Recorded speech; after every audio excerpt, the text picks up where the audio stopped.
آپ کو براہ راست لیے چلیں گی وزیر اعلیٰ پنجاب مریم نواز تقریب سے خطاب کریں گی۔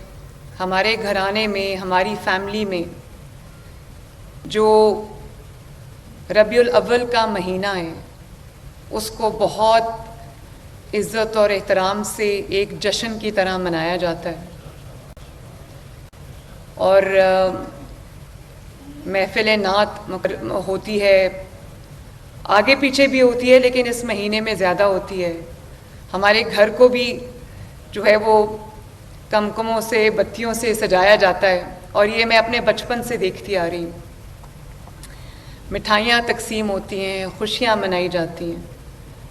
یہ وہ چیز ہے جس کو دیکھ کے میں بڑی ہوئی ہوں، اور اللہ تعالیٰ کا شکر ہے۔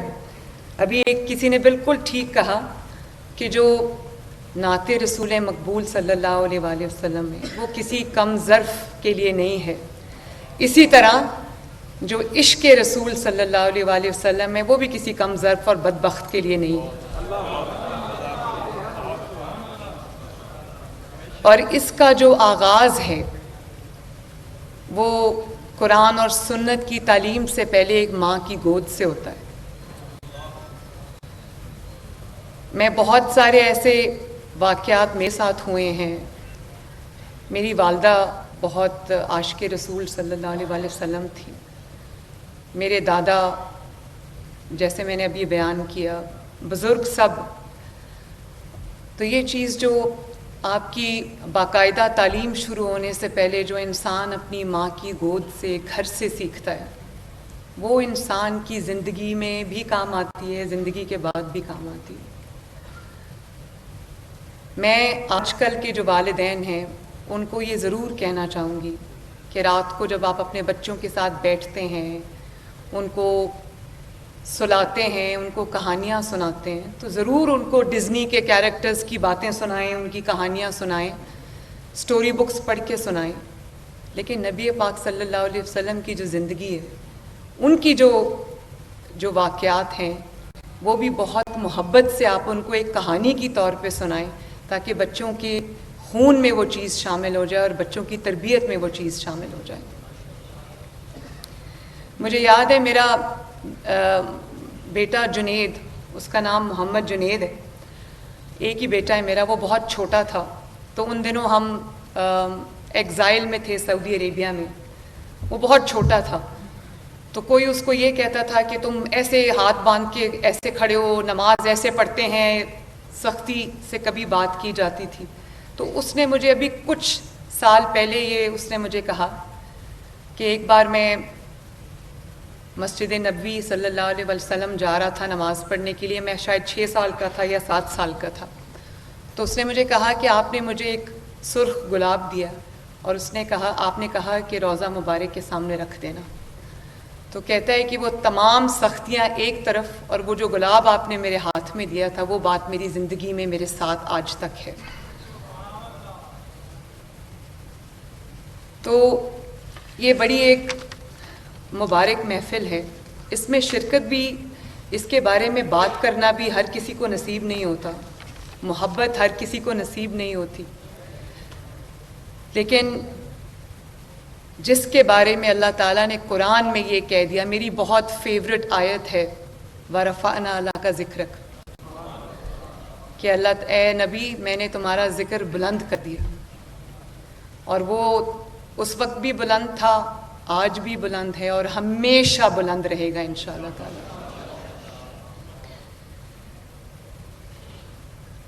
آج بہت بات ہوتی ہے ہیومن رائٹس کی، ویسٹرن ورلڈ میں بڑی بات ہوتی ہے ہیومن رائٹس کی، لیکن مجھے اس بات کی خوشی ہے کہ ہیومن رائٹس کا جو پہلا درس تھا، جس کی بنیاد رکھی گئی، وہ نبی پاک صلی اللہ علیہ وآلہ وسلم نے جو ایک باقاعدہ اسلام کی پہلی درسگاہ، اسلام کی پہلی یونیورسٹی جو مسجد نبوی شریف ہے، اس میں زمین پہ بیٹھ کر کھجوروں کی جو وہ چھال ہے اس کی چھت بنا کر وہاں سے جو آغاز کیا گیا۔ آج آپ دیکھیں کہ وہ تعلیم پوری دنیا میں پھیلی ماشاءاللہ. اور جو ہیومن رائٹس کی بنیاد رکھی وہ نبی پاک صلی اللہ علیہ وآلہ وسلم نے رکھی. جو آج جتنے بھی آپ ہیومن رائٹس میں کوئی بھی رائٹ اٹھا کے دیکھ لیں جن کو عقل اور دانش مانتی ہے تو آپ یہ دیکھیں کہ وہ اس کی جو فاؤنڈیشن ہے وہ تب نبی پاک صلی اللہ علیہ وسلم نے رکھی تھی. اس کو ہیومن رائٹس کا، انسانیت کا پہلا منشور ہونے کی حیثیت اس کو حاصل ہے.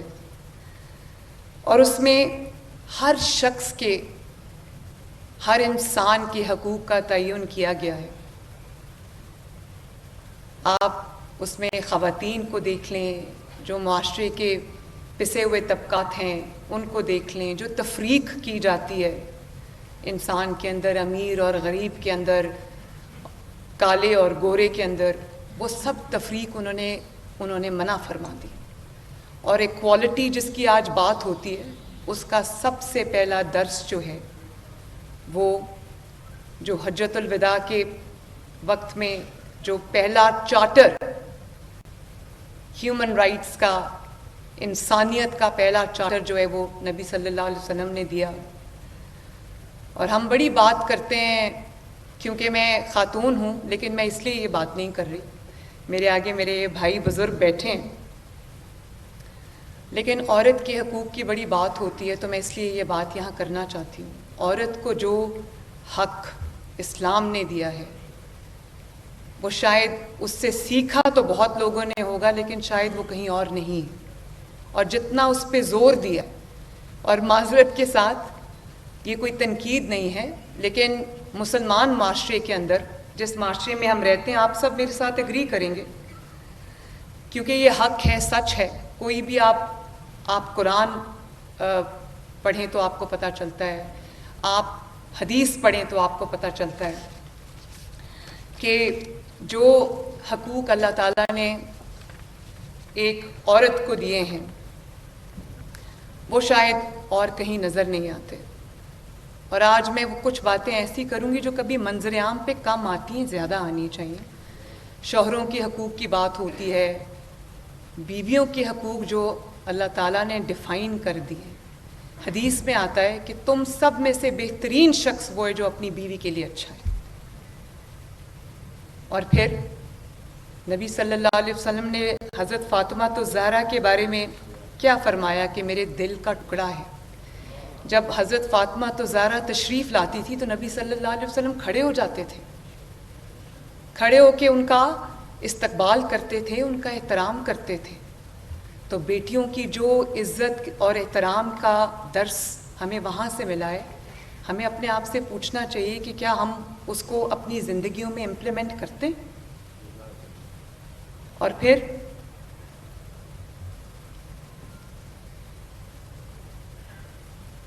یہ بھی ایک بہت ضروری بات ہے جو ہمارے معاشرے میں اس وقت اس کی بہت ضرورت ہے. جب کسی کی بیٹی کی شادی ہوتی ہے، بڑی دھوم دھام سے ہم شادی کرتے ہیں، اس کو رخصت کرتے ہیں. اللہ نہ کرے اس کی زندگی میں کبھی کوئی پرابلم آتی ہے، اس کی نہیں گزارا ہوتا اور وہ اپنے والدین کے گھر لوٹا دی جاتی ہے، واپس آ جاتی ہے. تو والدین سمیت ہمارے معاشرے کا یہ مائنڈ سیٹ ہے، سوسائٹی کا یہ مائنڈ سیٹ ہے کہ اس کو تانا دو، اس کو تنگ نظری سے دیکھو، اس کو ایک ڈفرنٹ اس کی طرح سیگمنٹ آف سوسائٹی کی طرح ٹریٹ کرو. حالانکہ ایک حدیث جس کا زیادہ ذکر نہیں ہوتا لیکن میں ضرور کرنا چاہوں گی، وہ حدیث یہ ہے کہ جب تمہاری کوئی بیٹی تمہارے پاس لوٹا دی جاتی ہے تو اس کا جو حق پہلے سے زیادہ بڑھ جاتا ہے تم پر. یعنی کہ جو اس کی شادی کرنے سے پہلے اس کا حق تھا تم پر، جب وہ لوٹ کے تمہارے پاس آ جاتی ہے، اللہ نہ کرے کوئی طلاق ہو جاتی ہے یا علیحدگی ہو جاتی ہے، اس کے بعد جب وہ والدین کے گھر واپس لوٹا دی جاتی ہے یا واپس آ جاتی ہے تو اس کے اوپر جو حق ہے وہ زیادہ والدین کا بڑھ جاتا ہے.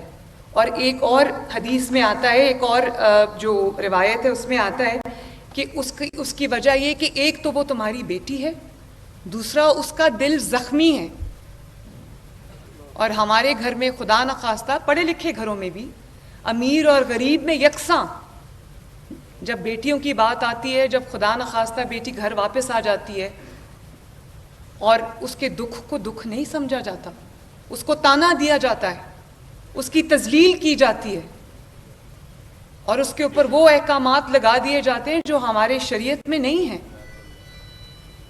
اور بیٹیوں کو بوجھ سمجھا جاتا ہے۔ میں بھی کسی کی بیٹی ہوں اور میں یہ سمجھتی ہوں کہ بیٹیاں جس طرح اپنے والدین کا ساتھ دیتی ہیں، اپنے گھر والوں کا ساتھ دیتی ہیں، ان کی قربانی ان کے لیے دیتی ہیں، تو حدیث میں ایک اور بھی حدیث ہے کہ جس نے 2 بیٹیوں کی اچھے طریقے سے پرورش کی وہ میرے جنت میں میرے ساتھ یوں ہوگا۔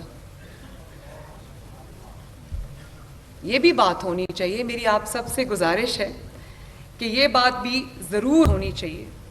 اور پھر بچیوں کی جو تعلیم ہے آج کل ہم دیکھتے ہیں اس کے اوپر بہت فتوے آ رہے ہیں۔ نبی صلی اللہ علیہ وسلم کا کیا فرمان کہ علم حاصل کرو چاہے تمہیں چین بھی جانا پڑے، اس میں